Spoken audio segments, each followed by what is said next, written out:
Hello friends, welcome to job guide.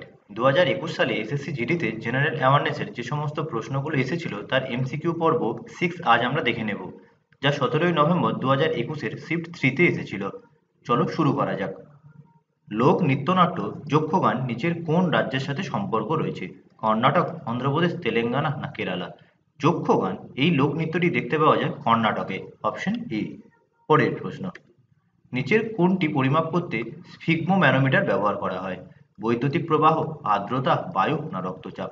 Sphygmomanometer ব্যবহার করা হয় রক্তচাপ মাপতে। Option D. বৈদ্যুতিক প্রবাহ মাপতে ব্যবহার করা হয় অ্যামমিটার এবং আর্দ্রতা মাপতে ব্যবহার করা হয় হাইগ্রোমিটার। পরের প্রশ্ন, নিচের কোন বিবৃতিটি বসন্তের জোয়ার বা স্প্রিং টাইড সম্পর্কিত সত্য নয়? এই জোয়ারগুলি সর্বোচ্চ, জোয়ারগুলি সর্বনিম্ন, এই জোয়ারগুলি অমাবস্যার দিনে ঘটে, এই জোয়ারগুলি পূর্ণিমার দিনে ঘটে। এদের মধ্যে সত্য নয় হলো এই জোয়ারগুলি সর্বনিম্ন। স্প্রিং টাইড বা বসন্তের জোয়ার হলো সর্বোচ্চ, যার স্বাভাবিক জোয়ারের থেকে প্রায় 20% বেশি, এবং এই স্প্রিং টাইড পূর্ণিমা এবং অমাবস্যা উভয় সময়ই ঘটে থাকে। পূর্ণিমা এবং অমাবস্যার সময় চাঁদ, সূর্য, পৃথিবী একই লাইনে থাকে এবং সেই জন্য পৃথিবীর উপরে জোয়ারের প্রভাবটা সর্বোচ্চ হয়। কিন্তু ঠিক তার বিপরীতটা ঘটে নিপ টাইডে, অর্থাৎ নিম্ন জোয়ারে।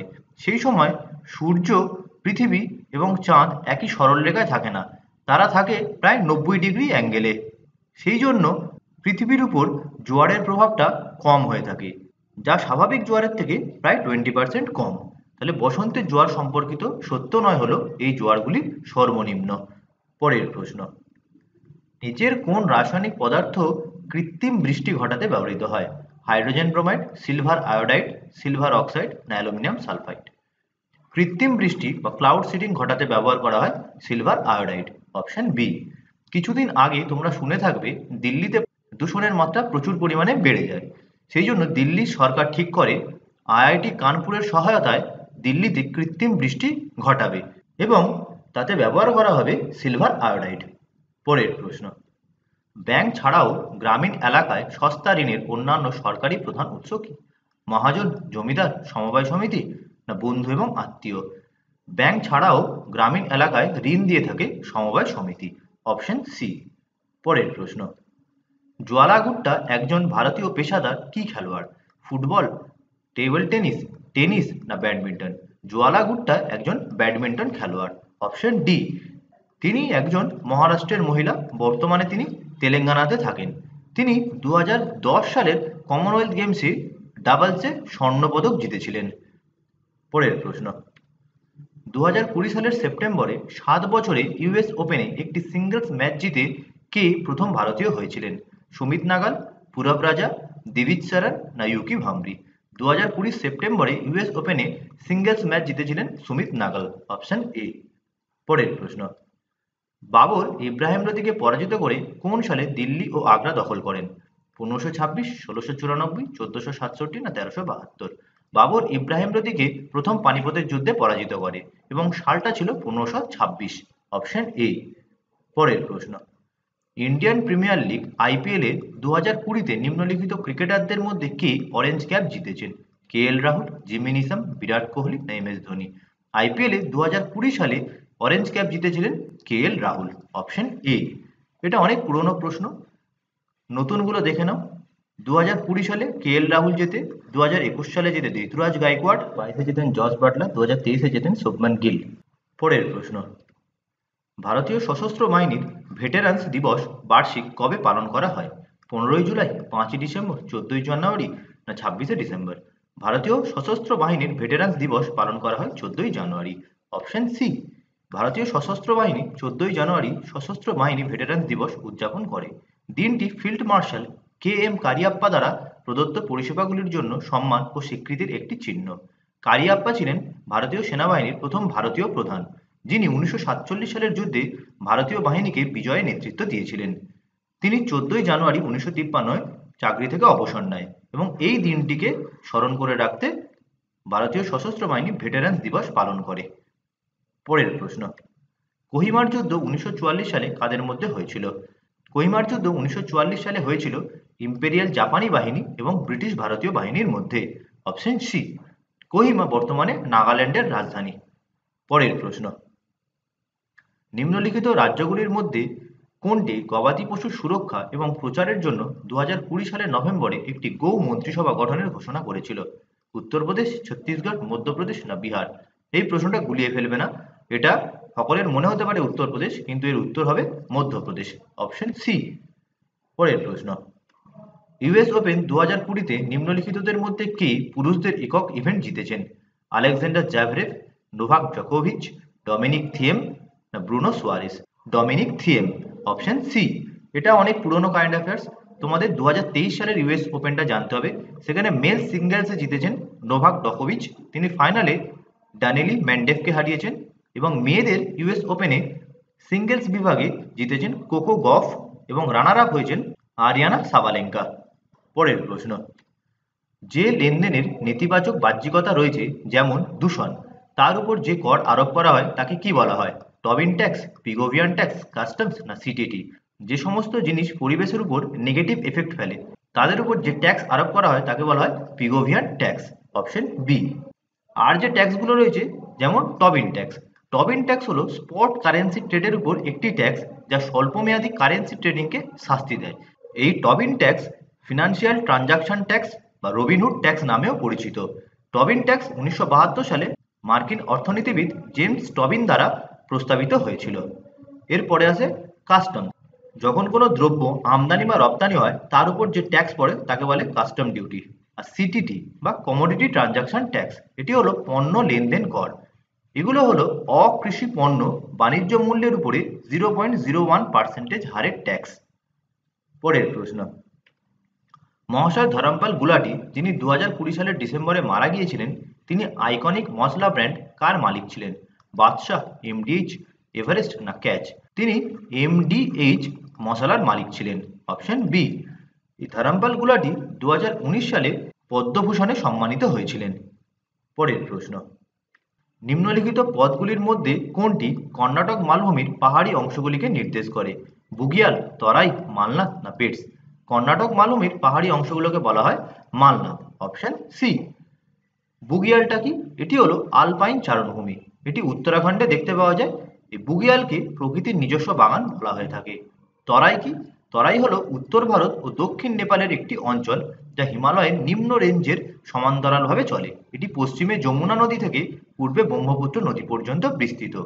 আর বেটস বা মেডাক, এটি হলো বালুকাময় উঁচু ভূমি, এটি বন্যার স্তর থেকে 2 থেকে 3 মিটার উপরে থাকে। পরের প্রশ্ন, কাশ্মীরস আনটোল্ড স্টোরি ডিক্লাসিফাইড বইটি কে লিখেছেন? এই বইটি লিখেছেন ইকবাল চাঁদ মালহোত্রা এবং মারুফ রাজা, অপশন এ। পরের প্রশ্ন, শেষ মুঘল সম্রাট বাহাদুর শাহ জাফরকে কত সালে ব্রিটিশরা রেঙ্গুন জেলে বন্দী করে? বাহাদুর শাহ জাফরকে ব্রিটিশরা রেঙ্গুন জেলে বন্দী করেছিলেন 1858-তে, অপশন বি। পরের প্রশ্ন, নিচের কোন রাজবংশ দিল্লি সালতানাতের অংশ ছিল না? লোদি, খিলজি, সুর না দাস? দিল্লি সালতানাতের অংশ ছিল না সুর রাজবংশ, অপশন সি। সুর সাম্রাজ্য ছিল একটি সাম্রাজ্য যা উত্তর ভারতে আফগান সুর রাজবংশ দ্বারা শাসিত হয়েছিল। এটি ভারতে প্রায় 16 থেকে 18 বছর রাজত্ব করেছিল। এর রাজধানী ছিল বিহারের সাসারাম। দিল্লি সালতানাতে যে সমস্ত রাজবংশ রাজত্ব করেছিল তারা হলো স্লেভ ডাইনেস্টি বা মামলক ডাইনেস্টি, যার প্রতিষ্ঠাতা ছিলেন কুতুবুদ্দিন আইবক। সময় ছিল 1206 থেকে 1290। এছাড়া অন্যান্য রুলাররা ছিলেন ইলতুৎমিশ, রাজিয়া সুলতানা, বলবন প্রমুখ। এরপরে আসে খলজি ডাইনেস্টি, যার প্রতিষ্ঠা করেছিলেন জালালউদ্দিন খলজি। এই সাম্রাজ্য 1290 থেকে 1320 সাল পর্যন্ত ছিল। এছাড়া রাজা ছিলেন আলাউদ্দিন খলজি ইত্যাদি। এরপরে আসে তুগলক ডাইনেস্টি, যারা 1321 থেকে 1414 সাল পর্যন্ত রাজত্ব করেছিল। এর প্রতিষ্ঠাতা ছিলেন গিয়াসউদ্দিন তুগলক। এছাড়াও ছিলেন মোহাম্মদ বিন তুগলক, ফিরোজ শাহ তুগলক ইত্যাদি। এরপরে আছে সৈয়দ ডাইনেস্টি, যারা 1414 থেকে 1451 সাল পর্যন্ত রাজত্ব করেন। এই বংশের প্রতিষ্ঠা করেছিলেন খিজির খাঁ। এরপরে আসে লোদি ডাইনেস্টি, যার প্রতিষ্ঠাতা ছিলেন বহলুল লোদি। তারা 1451 থেকে 1526 সাল পর্যন্ত রাজত্ব করে এবং এই বংশের শেষ রাজা ছিলেন ইব্রাহিম লোদি, যাকে 1526 সালে বাবর পানিপথের প্রথম যুদ্ধে পরাজিত করে ভারতবর্ষে মুঘল সাম্রাজ্যের প্রতিষ্ঠা করেন। পরের প্রশ্ন, ট্রান্সজেন্ডার ব্যক্তি অধিকার সুরক্ষা আইন 2019 কখন কার্যকর হয়েছিল? ট্রান্সজেন্ডার ব্যক্তিদের অধিকার সুরক্ষা আইন 2019 জানুয়ারি 2020-তে। এক্সাক্ট ডেট ছিল 10th জানুয়ারি। পরের প্রশ্ন, নিম্নলিখিত কোন বছরে লাদাখের বৌদ্ধ জপ ইউনেস্কোর অধরা সাংস্কৃতিক ঐতিহ্যের তালিকায় অর্থাৎ ইনট্যাঞ্জিবল কালচারাল হেরিটেজ অফ হিউম্যানিটির অন্তর্ভুক্ত হয়েছিল? লাদাখের বৌদ্ধ জপ অর্থাৎ বুদ্ধিস্ট চ্যান্টিং এটা ইউনেস্কোর ইনট্যাঞ্জিবল কালচারাল হেরিটেজে যুক্ত হয়েছিল 2012 সালে। Option B. পরের প্রশ্ন, national commission for backward classes act 1993 কত সালে national commission for backward classes repeal act দ্বারা বাতিল করা হয়েছিল? এটা বাতিল করা হয়েছিল 2018 সালে। Option B. 1993 সালে এনসিবিসি আইনের অধীনে 14ই আগস্ট 1993-এ National commission for backward Classes NCBC প্রতিষ্ঠিত হয়েছিল।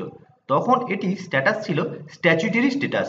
পরবর্তীকালে 2018 সালে এটা বাতিল করা হয় এবং একে সাংবিধানিক মর্যাদা প্রদান করা হয় অর্থাৎ কনস্টিটিউশনাল স্ট্যাটাস পায়।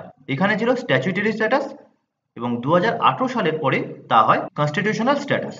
এনসিবিসির প্রধান কাজ হলো সামগ্রিকভাবে অনগ্রসর শ্রেণী বা ওবিসির আর্থসামাজিক উন্নয়নের বিষয়ে পরামর্শ দেওয়া।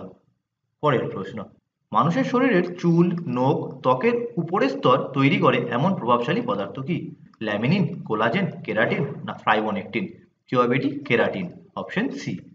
পরের প্রশ্ন, বিনিময় নিয়ন্ত্রণের জন্য বিধিবদ্ধ ক্ষমতা ভারতীয় রিজার্ভ ব্যাংকে ড্যাশ এর ফরেন এক্সচেঞ্জ রেগুলেশন অ্যাক্ট দ্বারা প্রদান করা হয়েছিল, যা পরবর্তীকালে আরও ব্যাপক বৈদেশিক মুদ্রা নিয়ন্ত্রণ আইন 1973 দ্বারা প্রতিস্থাপিত হয়েছিল।